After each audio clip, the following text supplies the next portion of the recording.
Quedamos aquí a conocer, a descubrir, a aprender algo más de la palabra de Dios. Y te voy a pedir que vayas abriendo tu Biblia en Romanos capítulo 12. Hoy quiero hablarte de la voluntad de Dios. La semana pasada veíamos el tema del propósito de Dios en mí y hoy veremos el tema acerca de la voluntad de Dios en mí.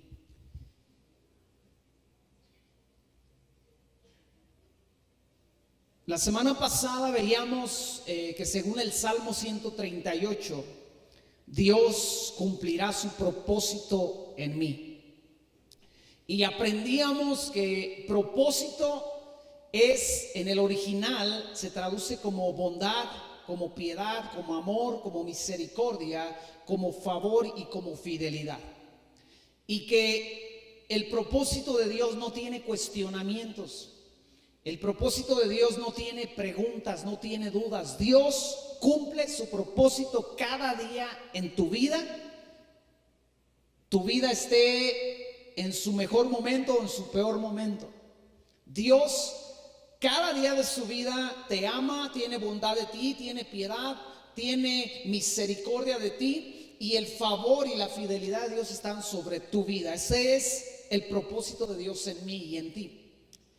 Pero Romanos 12, verso 2 dice: no os conforméis a este siglo, sino transformaos por medio de la renovación de nuestro entendimiento, para que comprobéis cuál es la buena voluntad de Dios, agradable y perfecta.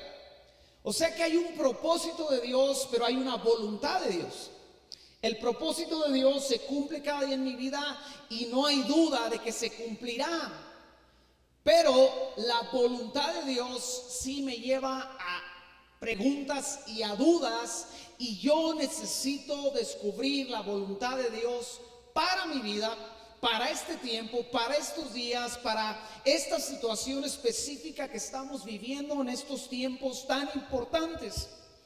Y veíamos en 1 de Samuel capítulo 17 verso 15 que dice que David iba y venía.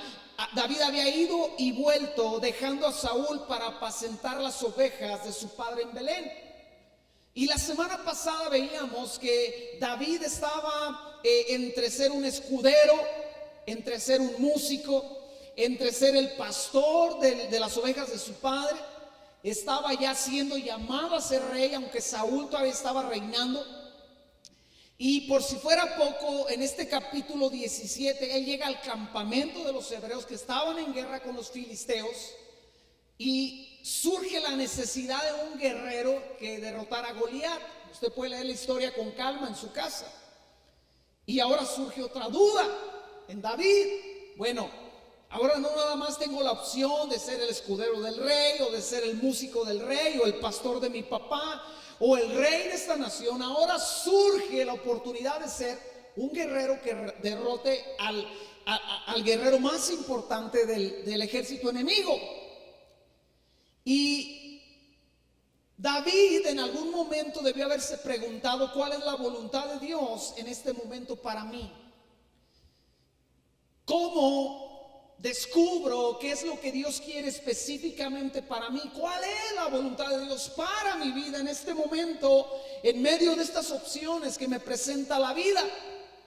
Y dice Romanos capítulo 12 que la voluntad de Dios es algo que tú y yo debemos de descubrir, conocer. La palabra voluntad en el original, escucha bien, es la palabra selema, con D al principio, de selema, y habla de una determinación, de una elección, de una alternativa, de un decreto, de la voluntad o inclinación de Dios. Esta palabra viene de la palabra celo, de celo, y es escoger, preferir o desear. Es decir, Dios tiene un deseo para tu vida. ¿Qué es lo que Dios desea para mí en este momento? ¿Qué es lo que Dios desea que yo elija en este momento? Esa es la pregunta. Entendiendo esto, escucha bien, esta pregunta se hace más importante y más determinante para mi vida. ¿Cuál es la voluntad de Dios? ¿Qué es lo que Dios quiere que haga en esta situación específica que estoy viviendo? La semana pasada veíamos cosas que enfrentamos en la vida, así como David enfrentó cuando de repente te quedas sin trabajo, dices, ¿qué hago? O tienes dos opciones de trabajo, o tienes un buen trabajo, pero te ofrecen uno mejor. Y uno dice, ¿qué hago, Señor? ¿Cuál es tu voluntad? O de repente, ¿verdad? Los jóvenes conocen a un galán y luego a otro galán y dice, pues ¿cuál de los dos es el galán que no se me va a convertir en sapo un año después de casados? ¿Verdad? Viceversa, aquel joven tiene la opción de escoger entre una y otra jovencita, pero ¿cuál es la voluntad de Dios? Y la voluntad de Dios incluye preguntas, incluye dudas. ¿Qué es lo que Dios desea para mi vida? ¿Qué es lo que Dios desea que haga? Y en una predicación pasada veíamos acerca de la voluntad de Dios que se parte en dos opciones, en dos verdades, o la voluntad de Dios se divide en la voluntad de Dios general y la voluntad de Dios específica para mi vida. La voluntad de Dios general es aquella que no le jerras, o sea, es cuando vienes con Dios y le dices, Dios, ¿tú quieres que perdone al que me ofendió? No hay pierde. La voluntad de Dios es que le perdones. Dios, ¿tú quieres que ame al ogro con el que me casé? Dios quiere que lo ames, porque Dios dice que debes de amar a tus enemigos, ¿verdad? Entonces, esa es la voluntad de Dios general, no hay pierde. Pero de repente en tu corazón surge una duda, surge un deseo por algo, emprender un negocio, tal vez cambiar de trabajo, tal vez sientes que Dios te está llamando a servir en un área de la iglesia, o tal vez como a nosotros, a mi esposa y a mí nos pasó que en determinado momento sentimos el empuje en el corazón de comenzar una congregación y uno se pregunta, Dios, ¿es tu voluntad? ¿O soy yo? ¿O es simplemente que tengo buenos deseos en la vida o buenas intenciones de ayudar, Señor? Entonces, la voluntad de Dios general, pero la voluntad de Dios específica, y lo que me va a llevar a descubrir la voluntad de Dios específica para mi vida es la voluntad general de Dios. Señor, ¿quieres que ore? Sí, Dios dice que ores. ¿Quieres que ame? ¿Quieres que perdone? ¿Quieres que ayune?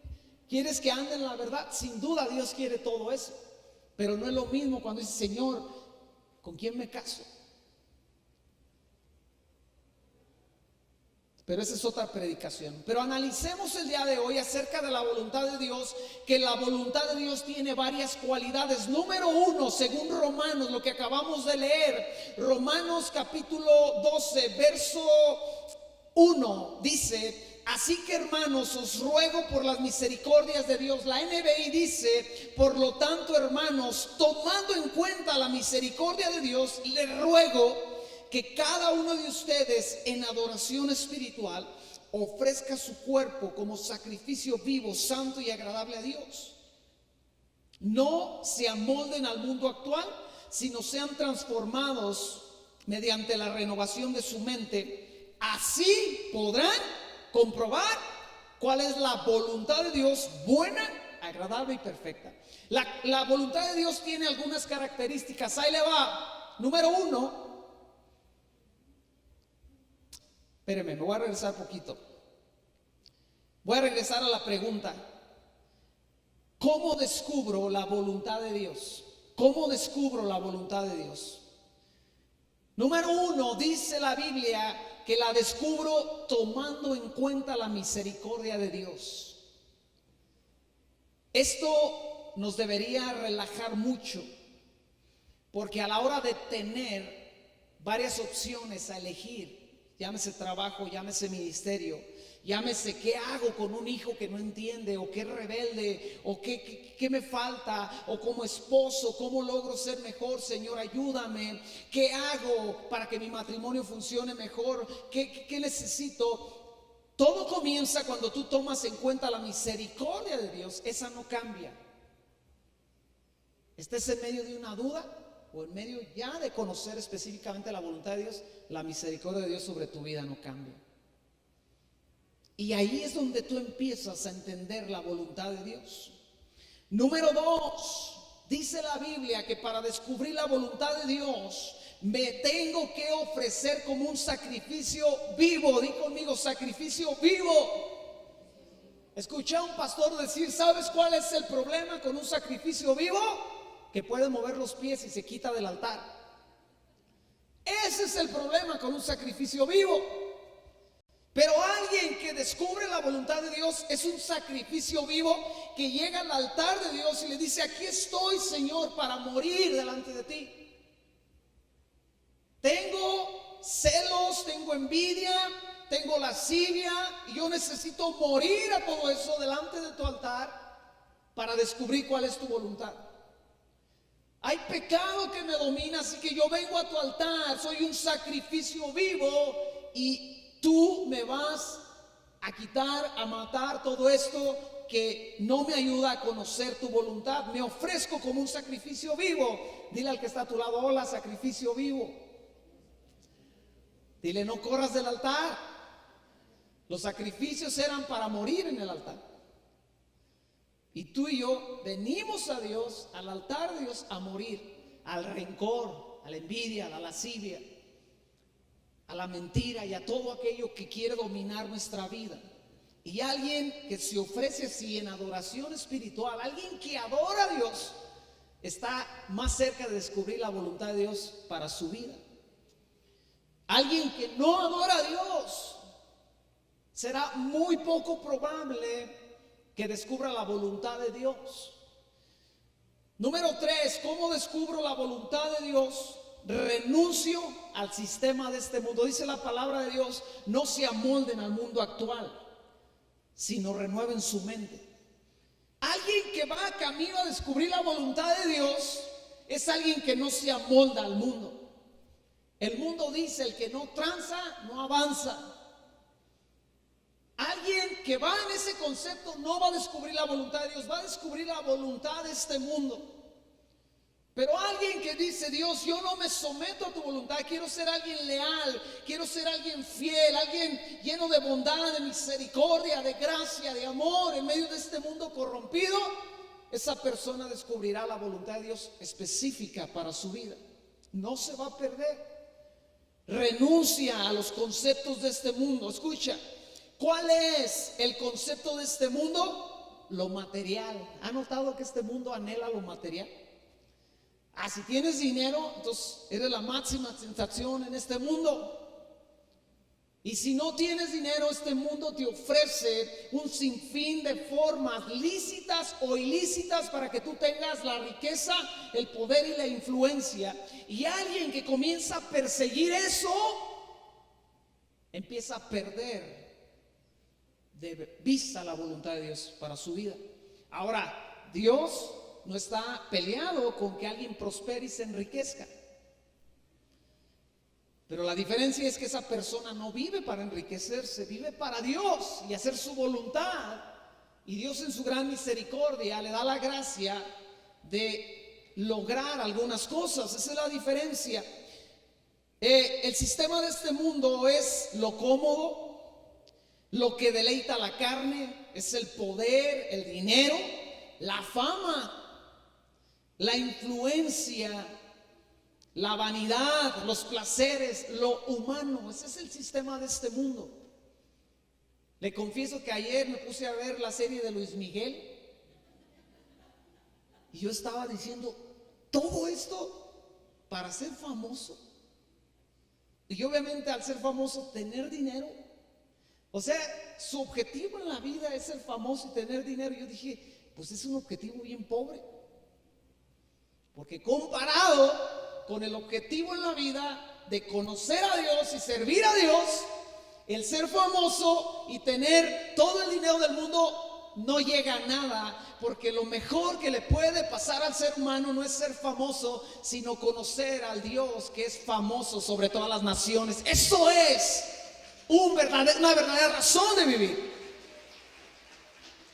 Así que me arrepiento de esta y de la que sigue, porque voy a ver el siguiente capítulo. Nomás por chismoso ahí de ver cómo, ni cuentan la verdad, ¿verdad? Pero nomás por entretenerse ahí uno. Pero bueno, no me amoldé al mundo, sino me amoldo al sistema de Dios. ¿Cuál es el sistema de Dios? Escucha, lo milagroso. ¿Cuál es el sistema de Dios? Lo sobrenatural, lo santo, lo eterno, lo que no se ve, lo que no le gusta al mundo. Ese es el sistema de Dios.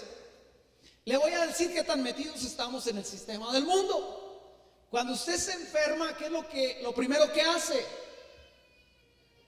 Va con el Dios Simi antes de orar. Y cuando el Dios Simi falla, entonces sí oramos. Señor, entonces ahora sí ayúdame porque ya me gasté. Decían que era barato, ya no es barato ir con Simi, aunque es de lo más barato. Y Dios no está peleado con la medicina. Pero lo que voy es a esto, que siempre nuestra primera opción es este mundo. ¿Por qué cree que ya nos pusieron farmacias en cada esquina? Ahí está tu opción. La opción del cristiano primitivo era: dobla las rodillas y ora que algo pase.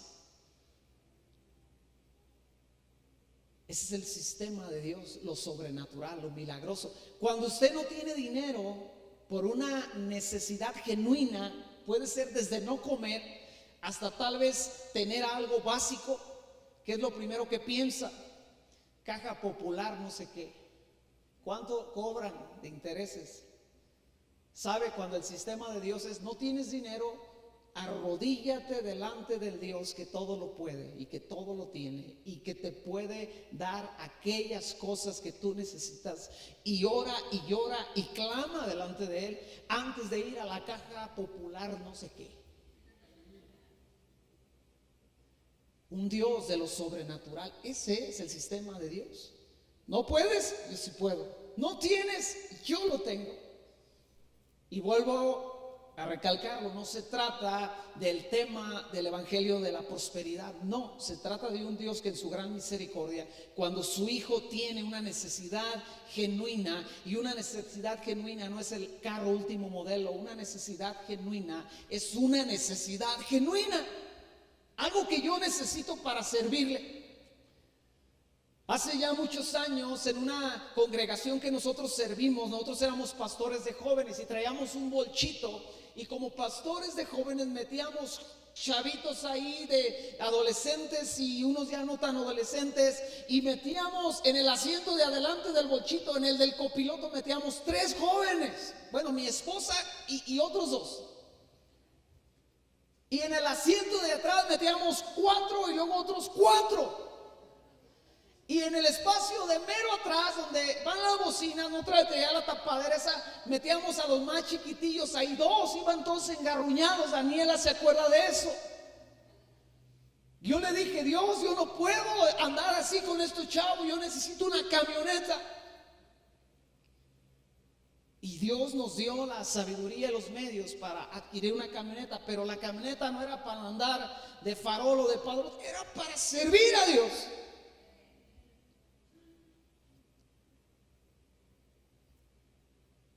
Entonces la voluntad de Dios se puede descubrir cuando yo me amoldo al reino, a lo sobrenatural. Pero escucha bien, número 4, muy importante. Dice la Biblia, dice Romanos, que para que tú descubras la voluntad de Dios tienes que renovar tu mente. Agárrate la cabeza y dile: tengo que renovar lo que hay aquí adentro. Tengo que meter las cosas del reino aquí.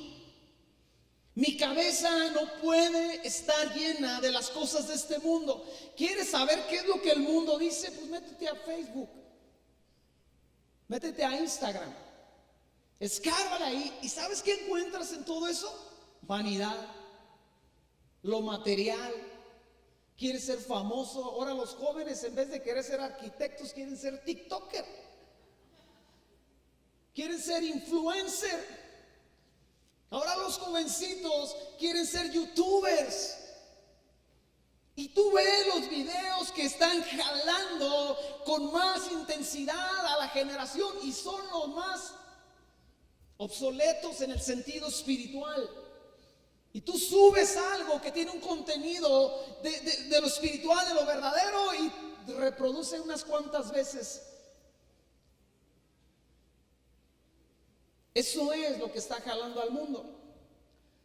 Y eso es lo que de lo que te llenas del mundo. Pero ¿cómo renuevo mi mente, Alejandro? ¿Cómo yo logro meter cosas nuevas aquí? ¿Cómo logro cambiar mi forma de pensar?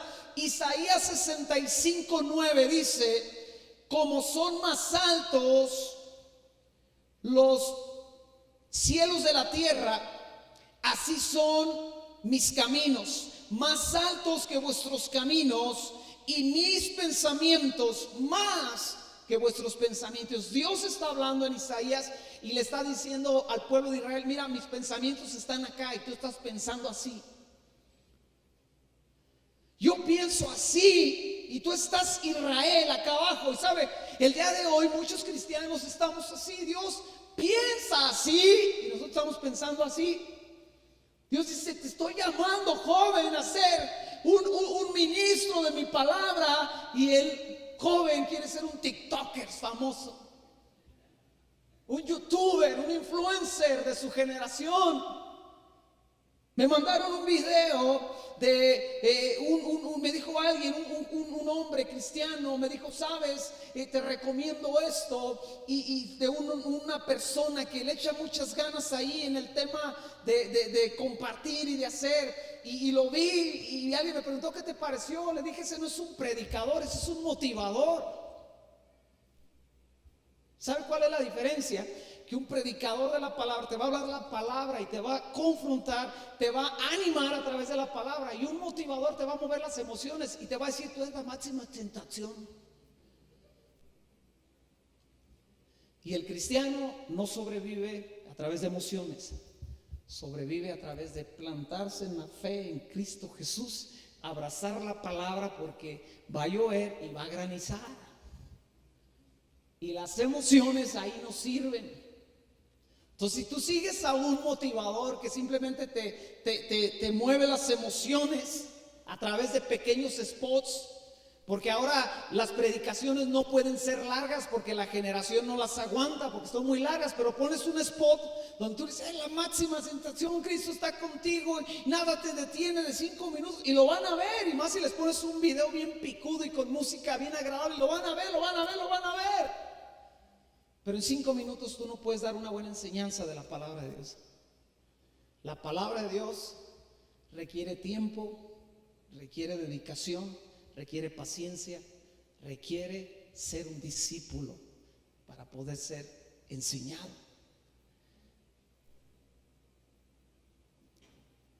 Isaías les dijo: mis pensamientos están acá. Dios a través de Isaías, y ustedes están pensando acá. Colosenses capítulo 3 verso 1 nos dice lo mismo. Dice: si pues habéis resucitado con Cristo, buscad las cosas de arriba. Apunta para arriba y di: tengo que buscar las cosas de arriba, donde está Cristo sentado a la diestra de Dios. O sea, mi búsqueda no es en el Facebook o en el Instagram de este mundo. Mi búsqueda debe ser en el Facebook del Espíritu Santo. Dijo Jesús, hablando del Espíritu Santo: cuando Él venga, les guiará toda verdad, tomará de lo mío y se los dará a conocer.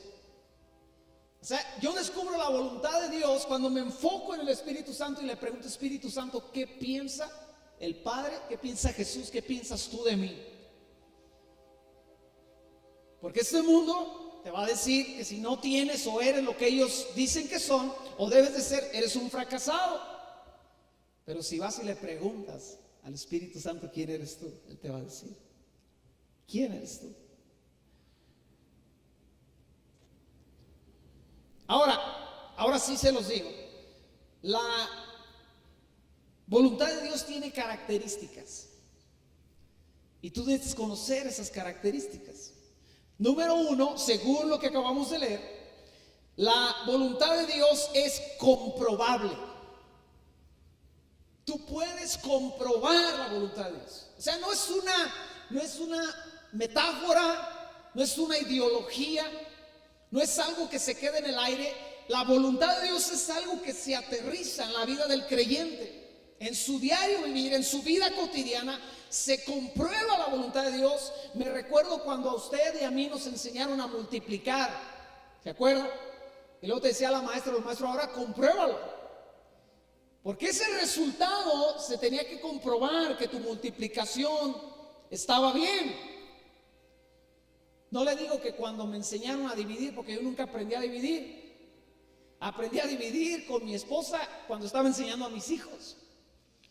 ¿Cómo lo hice? Pregúnteme. Pasé la primaria, no aprendí a dividir, la secundaria sin saber dividir, la prepa, la carrera técnica y no sabía dividir. Y un día en la casa, ya cuando mis hijos estaban en la escuela, me dice mi esposa, tienes que ayudarle con las divisiones. Le dije, pues primero ayúdame tú a mí porque yo no sé dividir. ¿Cómo que no sabes dividir?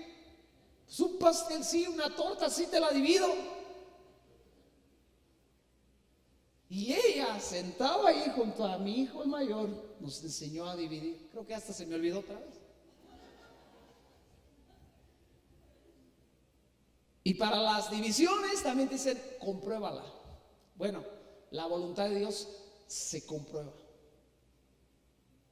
Número uno, la voluntad de Dios es comprobable. La palabra comprobar es la palabra dokimazo y se traduce como probar o aprobar o poner a prueba.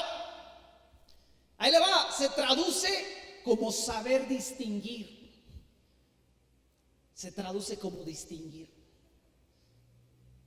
¿Cómo es que hasta el día de hoy yo sé que la voluntad de Dios era que hace 8 años mi esposo y yo comenzásemos una congregación?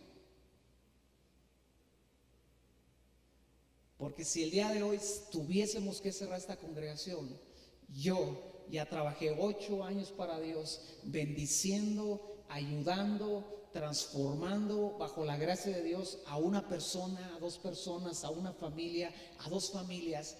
Así hubiesen sido 5, 10 o 15 solamente, sabe, ya fue la voluntad de Dios. Pero la buena noticia es que la voluntad de Dios no para aquí como congregación. Hay un largo tramo. Hasta el día de hoy yo he comprobado la voluntad de Dios hablando de este ministerio. Es comprobable. Pero no solamente la voluntad de Dios es comprobable. La voluntad de Dios, dice Romanos, es buena. Di conmigo, la voluntad de Dios es buena. La palabra buena es la palabra que se traduce como favor, como bien, como bueno, como buenas cosas. Ahí le va. No es que todo sea fácil, que todo sea bonito, que todo sea sencillo. Es que a pesar de que duela o cueste, a final de cuentas, la voluntad de Dios me hace bien. Les compartía en la mañana durante la oración a los que estaban que yo me estoy saliendo a correr todos los días, o procuro casi todos los días, porque los sábados seguro no voy. A las 5 de la mañana me salgo a correr de mi casa, 5 o 10 minutos. Me levanto a las 5 y a las 5:10 yo ya estoy saliendo a correr. Su casa usted la tiene aquí sobre el río, a unas cuadras de la avenida Michoacán. Corro hacia avenida Michoacán y brinco el río, y llegando a la vía yo ya me quiero rajar. Cada día. Pero escucha bien. Corro esforzándome, obligándome hasta la catedral, le doy una vuelta a la catedral y no sé si es peor la ida que la venida. Pero cuando yo llego a la casa me siento bien por lo que hice, porque sé que hice bien, sé que estoy ayudando a mi cuerpo a sus 45 años a conservarse un poco mejor. Es por salud solamente. Y estoy ahí sudando y me siento bien, y después de estudiar la Biblia, de orar, me meto a bañar a las 7 de la mañana y yo tengo un mejor día. Me siento más animado, más despejado, mi mente no está aturdida. Yo decidí empezar a hacer ejercicio porque sentía mi mente embotada, atascada, sentía que no fluía. Y un día, platicando con Saúl, que él sabe de todo esto porque es maestro de educación física, comenzamos a platicar de los efectos de hacer ejercicio. Me dijo: Alejandro, cuando tú comienzas a ejercitarte, a los tantos días tu forma de pensar cambia, de procesar las cosas cambia. ¿Cómo no? El cerebro se oxigena. Los coágulos ahí que deja el mundo con sus pensamientos se van. Ahora, si usted se la avienta orando y meditando en Dios, pues mucho mejor. Así es la voluntad de Dios. Duele a veces. Usted se tiene que esforzar para continuar adelante, pero cuando lo hace se siente bien. Le he contado este testimonio muchas veces. Poco tiempo de casados, nos enojamos con mi esposa y aquel día yo tenía razón. Fue una de las pocas veces que yo tenía razón. Fui con Dios y le dije: Dios, ¿qué hago? Y me dijo: dale un ramo de flores. Y dije: ¿del lado de quién estás? ¿Qué hago, Dios? Dale un ramo de flores. Fui, salí enojado, molesto, y fui y compré un ramo de flores. Llegué a la casa, le di su ramo de flores a mi esposa. Me tuve que obligar hasta llegar con las rosas, porque mi orgullo decía: ¿estás tonto o qué? Así, si no entienden, bien menos cuando te les doblegas, ¿no? Decimos, el orgullo te dice así, ¿a poco no? No soy el único que el diablo le lanza esas cosas. No se haga, mujer, usted también tiene esos pensamientos cuando Dios le dice: pídele perdón a ese hombre, aunque él es el que se equivocó. Llegué y fue un tiempo maravilloso. Así es la voluntad de Dios. No quiero ir a la iglesia, mi carne no quiere ir, tuve una semana pesadísima, pero yo sé que lo que debo de hacer es ir a la iglesia. Vienes a la iglesia, empieza el primer canto, tú te estás durmiendo, levantas tus manos con una pesadez, pero en determinado momento viene ese sentir de que hiciste lo bueno, porque así es la voluntad de Dios. Es buena. Pero número 2, también es agradable la voluntad de Dios. La palabra agradable es que es completamente agradable. ¿Agradable a quién, hermano? Agradable a Dios. Yo estoy aquí para agradar a Dios, no para agradarme a mí. Y yo sé que aunque, mira, yo me he ido de aquí, de reuniones en esta congregación frustrado, porque a mi parecer, no me fue bien en la reunión.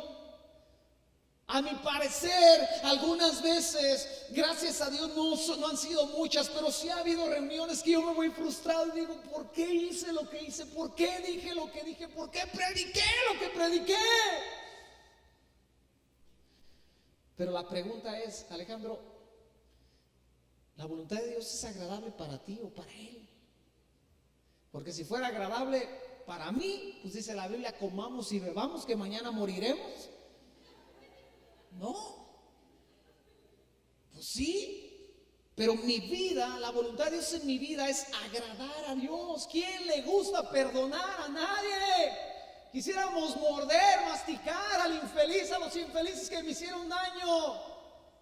Pero la voluntad de Dios es: agrádame a mí, Alejandra, a mí. Ama a quien no te ama. Sirve a quien no quiere servir o no agradece. Y el corazón de Dios se agrada. Entonces, si usted está esperando que la voluntad de Dios se sienta siempre agradable, a veces se siente chido servir a Dios, a veces no se siente chido servir a Dios. ¿Vamos bien? Ok, pero también es perfecta. Di conmigo: la voluntad de Dios es perfecta. La palabra perfecta quiere decir completo en trabajo, en crecimiento, mentalmente completo, en carácter, en alcanzar madurez, en ser maduro, en ser perfecto. La voluntad de Dios quiere llevarnos, como dice Efesios capítulo 4, verso 11 al 13, que está hablando de los apóstoles y profetas, que dice la palabra: Él constituyó unos apóstoles, profetas, evangelistas, pastores y maestros. ¿Para qué? Efesios 4, verso 11 al 13, para perfeccionar a los santos. Y dice así: para la edificación del cuerpo de Cristo. Y el verso 13: hasta que todos lleguemos. Y hasta que todos lleguemos. Levanta tu mano, y esto me incluye a mí.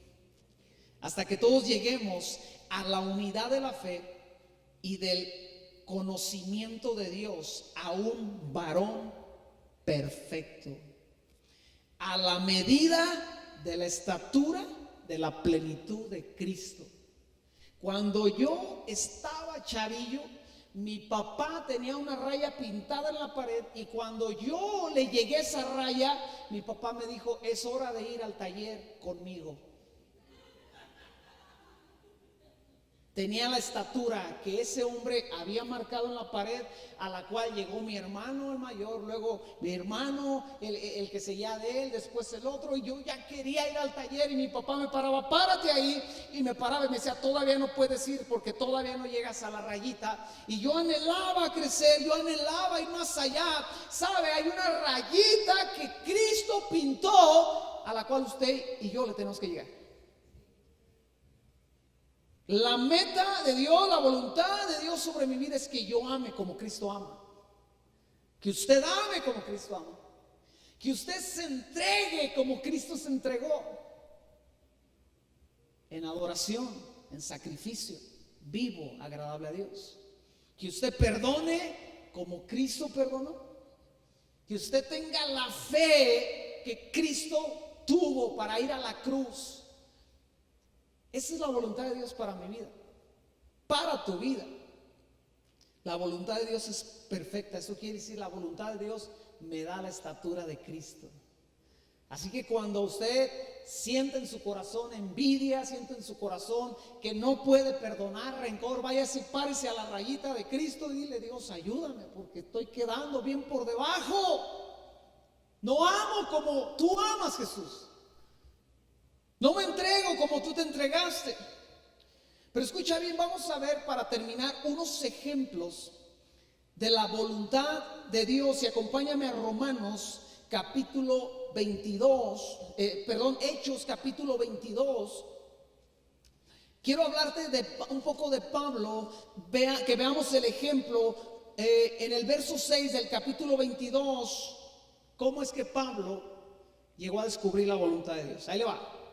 Dice así, Pablo hablando, 22:6, Hechos. Pero aconteció que yendo yo, al llegar cerca de Damasco, como a mediodía, de repente me rodeó mucha luz del cielo, y caí al suelo, y oí una voz que me decía: Saulo, Saulo, ¿por qué me persigues? Y yo entonces respondí: ¿quién eres, Señor? Y me dijo: yo soy Jesús de Nazaret, a quien tú persigues. Y los que estaban conmigo vieron a la verdad la luz y se espantaron, pero no entendieron la voz del que hablaba conmigo. Y dije, verso 10, y dije: ¿qué haré, Señor? ¿A quién le preguntó? A Dios. No le preguntó a su acompañante, no le preguntó a otros, le preguntó a Dios: ¿qué haré? ¿Sabe cuál es una de las cosas por las cuales yo veo que no descubrimos la voluntad de Dios en nuestra vida, o no la comprobamos? Porque no le preguntamos a Dios y le andamos preguntando a medio mundo. Yo recuerdo cuando sentíamos en nuestro corazón que Dios nos estaba llamando al ministerio, a mí, a mi esposa y a mí. Yo le decía: Señor, ¿eres tú?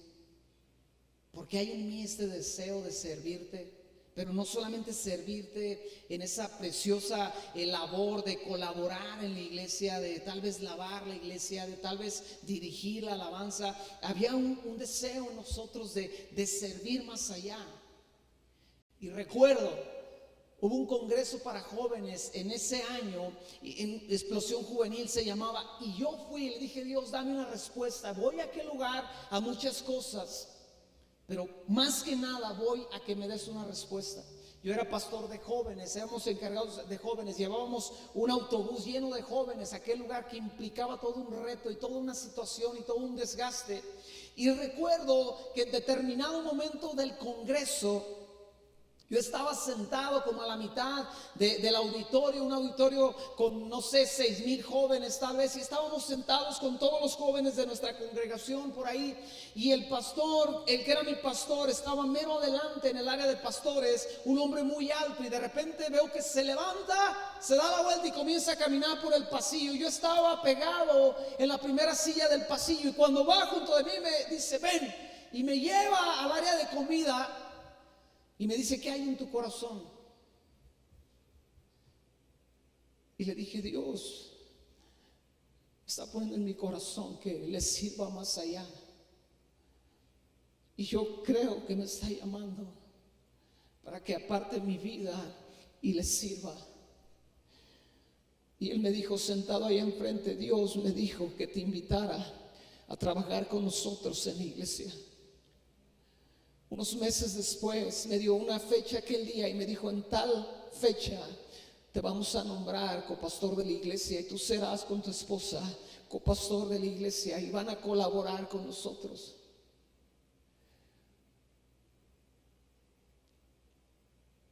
Pero primero le pregunté a Dios: Señor, ¿qué haré? Y lo mismo le pasó, si tú sigues leyendo, lo mismo le pasó a Pablo. Pablo dijo: ¿qué haré? Y Dios le dijo: entra a la ciudad y ahí se te va a decir qué hacer. Y entonces sí, Dios envió a un hermano que no era famoso a decirle qué era lo que él quería. Escucha bien, cuando tú le preguntas a Dios: ¿qué haré, Señor?, sin duda Él hablará con alguien más, y Él le dirá a alguien más lo que es su voluntad para tu vida. Pero sabes, eso me lleva a otro punto bien importante.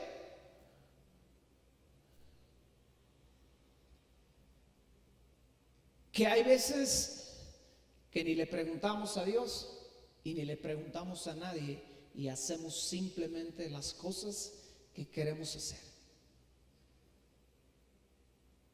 Y Dios te dio su espíritu para que hablaras con Él. Y Dios te dio gente que te ama y que lo ama a Él y que le conoce, y te dio una iglesia llena de sabiduría y de consejo. Proverbios dice: en la multitud de consejeros hay sabiduría. Tú no sabes cuántos jóvenes yo he visto fracasar en su matrimonio porque simplemente decidieron casarse, y está bien, pero no le preguntaron a nadie. Para empezar, ni a sus padres. En segundo lugar, ni a alguien que tuviera autoridad espiritual sobre su vida para decirle: ¿sabes qué? Vamos a orar, te voy a ayudar a orar para que Dios nos hable y nos diga cuál es su voluntad. Si realmente es el tiempo para que te cases. Pasa un año y no consultaron a nadie, simplemente se tomaron la decisión. Y te digo, no se trata de que alguien los quiera manipular, es que Dios nos proveyó de las herramientas para que caminásemos de una forma segura dentro de su voluntad.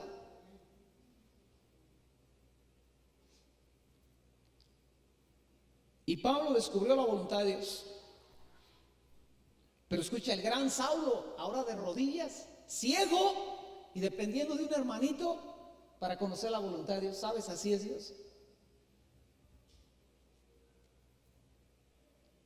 En 1 Samuel capítulo 30, David se encuentra en una situación muy difícil. 1 Samuel capítulo 30, él salió a la guerra y fracasó la guerra porque ni siquiera pudo pelear. Cuando él regresa donde está su familia, donde están las familias de sus guerreros, se encuentran que fueron secuestrados, se llevaron a los hijos y a las esposas. Y se pone bien intensa la historia porque dice que todos caen en una amargura y hablan de matar a David. Y si tú lees, dice: pero David se fortaleció en el Señor. Pero no nada más se fortaleció en el Señor. Le dijo al encargado del efod: tráeme el efod porque quiero consultar al Señor. Y a través del ministerio de otros, él preguntó: Señor, voy y los persigo. Y Dios le dijo: síguelos porque los vas a alcanzar y los vas a vencer. David entendió la voluntad de Dios en ese tiempo tan crítico donde su vida misma estuvo en juego. Y son pasos, amada iglesia, que tú y yo debemos de seguir. Dios nos revela parte de su voluntad de una forma directa. Y otra parte nos la revela a través de hermanos, a través de la iglesia, a través de personas que conocen y aman a Dios con todo su corazón. Di conmigo, vale la pena preguntar. Más cuando se trata de situaciones específicas, importantes en nuestra vida, que van a afectar nuestra vida, nuestro matrimonio, nuestra familia. Hay que aprender, hay que tomarse el tiempo a preguntar. Si yo en mi trabajo le tengo que preguntar a mi padre, a mi patrón, acerca de ciertas cosas, que si no las sé o si no tomo la sugerencia o el conocimiento de él, voy a hacer mal un trabajo o me voy a meter en un camino que me va a dificultar las cosas. ¿Cuánto más cuando se trata de las cosas eternas y espirituales? Pregúntale a Dios, Señor, ¿cuál es tu voluntad en este tema específico? Y Dios te va a hablar. Y después habla con alguien que ame a Dios y tema a Dios. Y dile, ¿qué piensas de esto? Y te digo una cosa, Dios te va a hablar a través de esa persona. Escucha bien, si en vez de anunciar una decisión, preguntáramos acerca de la decisión que pretendemos tomar, nos ahorraríamos mucho tramo largo. Cuando nosotros íbamos a comenzar esta iglesia, mi pastor me dijo, ¿qué hay en tu corazón? Le dije, mi corazón arde por comenzar una obra. Y me dijo, vamos a orar. Yo le dije, vamos a orar. Y pasaron meses. Y un día me llama y me dice, flaco, ¿qué hay en tu corazón el día de hoy? Le dije, no ha cambiado nada Dios. Dice, Dios me habló y me dijo que te bendijera para que fueras.